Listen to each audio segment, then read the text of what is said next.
Bro, you are lean. I have never been this lean before. Recently, I reached the end of a 100-day body recomposition that helped me get to the best muscle-to-fat ratio I've ever had. And a major part of this journey was sustaining a daily calorie deficit that allowed me to continue building muscle through my workouts while I was burning nearly a pound of fat each week. And this meant tracking my daily proteins and carbs to ensure I was feeding my body the right foods for this goal, and monitoring the changes week after week to ensure I was staying on track. So what I want to do with this video is try and lay out as best as I can what a full day of eating looked like for me during the early part of this challenge, and I'll try to explain how I made adjustments to some of these meals over the course of this program. Because at the end of the day, it's not enough to just make a plan and stick to it, though that can be hard enough on its own. You have to evaluate your work as you go to make sure that the effort you're putting in is showing up in your results. So in order to build a diet plan, the first thing you need to do is figure out what your daily calorie needs are. I used a BMR calculator, which stands for base metabolic rate. And based on my levels of activity for this goal, I estimated I should be in a calorie deficit at 2,100 calories. My starting weight was 163 pounds, so I set a daily protein target at 160 grams of protein, going with a gram of protein for every pound I weighed. And I wanted to stay away from things like white flour, processed sugar, and fried chicken sandwiches, because you get a taste of a little Nashville fried chicken, and what is a workout goal worth anyway? Starting off with the first meal of the day, I like to have a half cup of steel-cut oats, and I'll usually cook 3 servings at once, so I'm preparing for the next 2 days as well. This means 1.5 cups of steel-cut oats is portioned, and if you try this meal yourself, you want to have 3 times as much water as oats. These take a lot longer to cook than your typical oatmeal. While it's cooking, I'll portion a half cup of hemp hearts, which are high in proteins and omega-3 and 6. Then I will chop up a handful of cashews until they're in relatively fine pieces, and cut up half an apple as well. Once that's done, I mix the hemp hearts in with the steel-cut oats, followed by chopped cashews, and I'll add the sliced apple just before I'm ready to take it off the burner.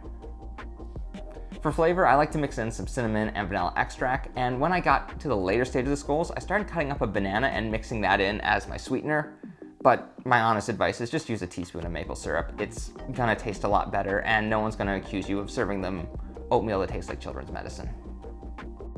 While my oatmeal is simmering off to the side, the next thing I do is crack 2 eggs into a bowl, add egg whites and a little bit of milk, wisp it all together, and scramble them in a pan with some salt and pepper for flavor. Once those eggs are cooked, I've got half a cup of oatmeal with scrambled eggs, and I'll usually add 1 kiwi and some blueberries to my plate for a breakfast that contains 30 grams of protein and 590 calories, while also being high in fiber, antioxidants, and some natural sugars. So not only do I feel full after this meal, I really felt like I got a boost in my overall energy that carried through the rest of my morning as well. A pretty common lunch for me was a black bean burrito with spinach salad on the side. So to start the meal, I want to chop 1/2 to 3/4 of a red onion and dice it into fine pieces. I realize there's no way to get through this without exposing my poor knife skills, so I'll just reassure you now that I didn't lose any fingers making this video, though that would have made some of this footage more interesting to watch. Anyway, crush and chop 1 clove of garlic, followed by half a red pepper and 1 jalapeno. Spray down a hot pan and drop in the red onion and garlic to saute until they're nice and brown. Add in a little salt to help with this process. Then add your red pepper and jalapeno and open a can of black beans to strain. Once my saute is looking good, I'll add the black beans to the pan and mix them in with some green salsa and frozen corn. I like to chop a small cube of cream cheese and mix that in at the very end to give the mixture a bit of a creamy, richer flavor.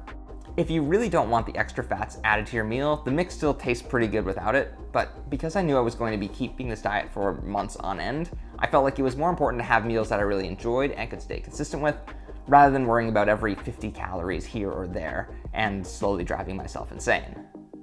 As the cream cheese melts in completely, I'll plate this on top of some brown rice and fold it into a wrap.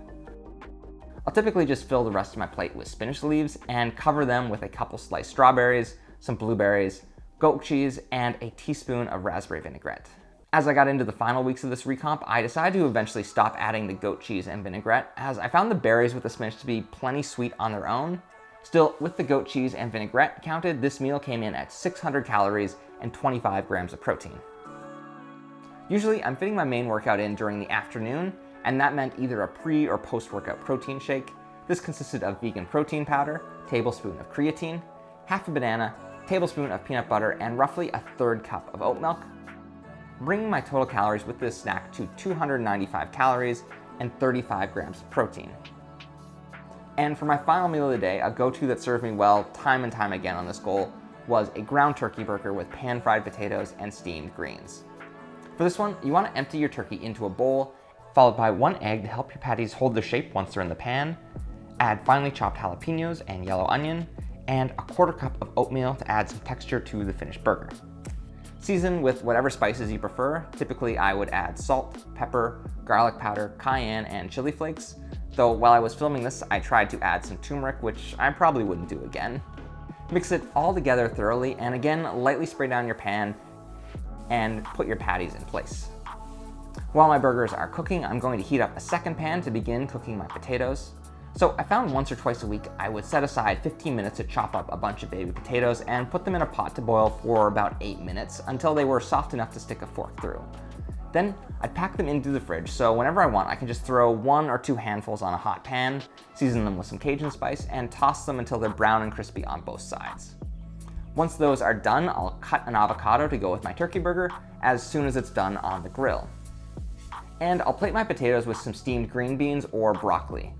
When my turkey burger is finished, I like to serve them on flatbread and top it with avocado and salsa for a final meal containing 500 calories and 42 grams of protein. If I decide to have the turkey burger without the flatbread, my final meal fell to just 480 calories, and I bring up these small adjustments that I was making with each meal because when I added up my daily calories and proteins for these 3 meals, it came to 270 calories, which is right where I wanted it to land, but my daily proteins came into just 137 grams, which falls short of the 1-to-1 target I was aiming for. So when I looked at these meals after the fact, it became a question of where can I add like 1 chicken breast, probably to my lunch meal, and where can I cut those other calories? Of course, there was also the fact of just getting on the scale each week to see how I was progressing, and if 2 weeks went by when I didn't see movement, I would look to cut about 30 calories from my daily target. Even if you're not working off a scale that tracks your lean mass and your fat ratio, a good metric I found was to try and lose between a ½ pound to a pound every week. And that's because on average, our bodies can burn 1 to 2 pounds of fat each week at a healthy rate, but the average trajectory of muscle gains is between 0.25 and 0.5 pounds per week. So even if you are hitting both your targets for gaining muscle and burning fat, you should still be in that gradual decline of weight because you're losing more fat than you are gaining muscle. And that really was everything I did to track my progress week after week while working toward this goal, keeping track of what I'm putting in my body each week and keeping track of how it's affecting me on the scale. After that, it's just the repetition of doing the same work over and over and over again until you hit your goal. Thank you so much for watching, and I really hope this helps any of you who want to give body recomposition a try. If you have any questions about my workouts or diet, please let me know in the comments and I will try to answer as many as I can. Hit the like button and I'll see you in the next one.